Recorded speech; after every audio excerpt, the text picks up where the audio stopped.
The Smiling Man. About 5 years ago, I lived downtown in a major city in the US.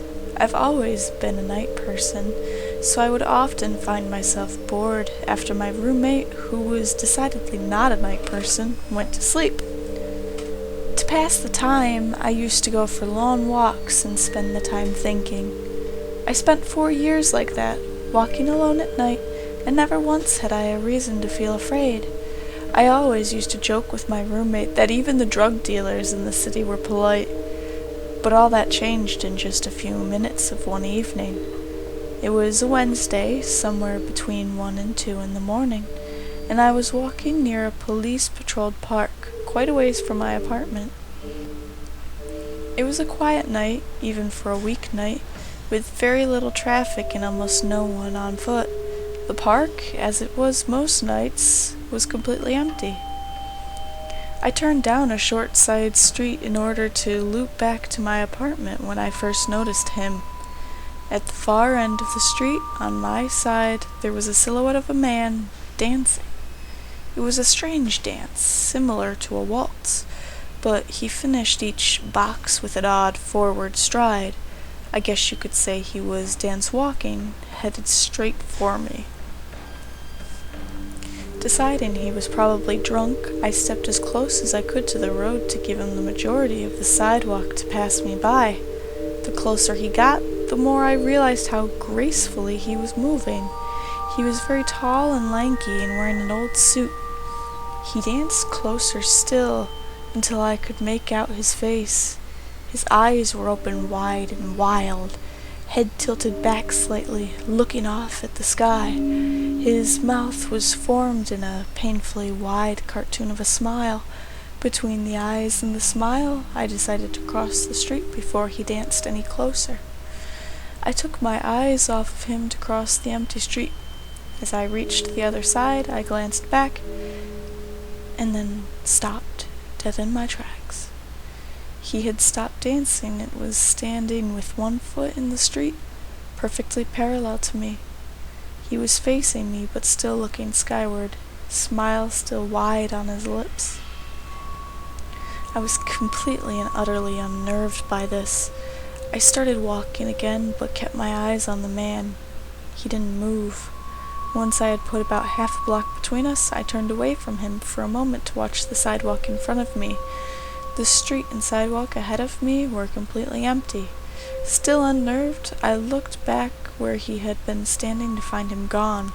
For the briefest of moments I felt relieved, until I noticed him. He had crossed the street and was now slightly crouched down. I couldn't tell for sure due to the distance and the shadows, but I was certain he was facing me. I had looked away from him for no more than 10 seconds, so it was clear he had moved fast. I was so shocked that I stood there for some time, staring at him, and then he started moving towards me again. He took giant, exaggerated, tiptoed steps, as if he were a cartoon character sneaking up on someone, except he was moving very, very quickly. I'd like to say at this point I ran away or pulled out my pepper spray or my cell phone or anything at all, but I didn't. I just stood there, completely frozen as the smiling man crept towards me. And then he stopped again, about a car length away from me, still smiling his smile, still looking to the sky. When I finally found my voice, I blurted out the first thing that came to my mind. What I meant to ask was, "What do you want?" in an angry, commanding tone. What came out was a whisper. What? Regardless of whether or not humans can smell fear, they can certainly hear it.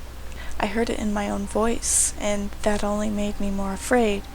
But he didn't react to it at all. He just stood there, smiling. And then, after what felt like forever, he turned around, very slowly, and started dance-walking away. Just like that. Not wanting to turn my back on him again, I just watched him go, until he was far enough away to almost be out of sight. And then I realized something. He wasn't moving away anymore, nor was he dancing. I watched in horror as the distant shape of him grew larger and larger. He was coming back my way, and this time he was running. I ran as well.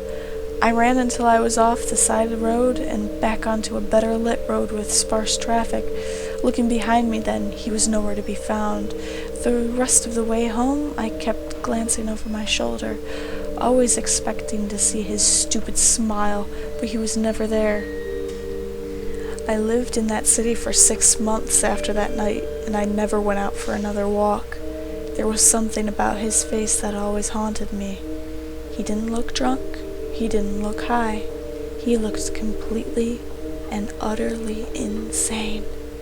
And that's a very, very scary thing to see.